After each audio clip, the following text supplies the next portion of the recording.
প্রিয় দর্শক, আসসালামু আলাইকুম। আমি বর্তমানে রয়েছি সুবিশাল সরিষা প্রজেক্টে। এই সরিষা প্রজেক্টটি কিছুদিন আগে ফুলে ভরপুর হয়েছিল।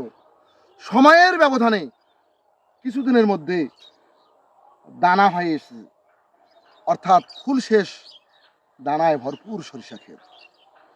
এই সরিষা ক্ষেতটি উত্তোলনের মৌসুম অল্প কিছুদিনের মধ্যে আসবে। আমরা কিভাবে বুঝবো যে সরিষা ক্ষেতটি উত্তোলন করা হবে? তাহলে দর্শক, আপনারা শুনুন। এই সরিষা ক্ষেতগুলো যখন পুরাট হয়ে আসবে, তখন গাছগুলো একটি হেলিয়ে আসবে এবং ডাঁটাগুলো শুকিয়ে আসবে। তখনই বুঝবো যে আমরা এই সরিষা ক্ষেত উত্তোলনের সময় হয়ে গেছে। সরিষার তেল, যা আমাদের জীবনে অতপ্রতভাবে ভূমিকা পালন করে থাকে, এই সরিষার তেলে কখনো গ্যাস আসবে না বা হবে না।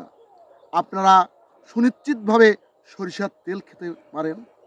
দর্শক, আমি মূলত আপনাদেরকে ফুল থেকে দানায় ভরপুর সরিষা ক্ষেতটি দেখানোর চেষ্টা করলাম।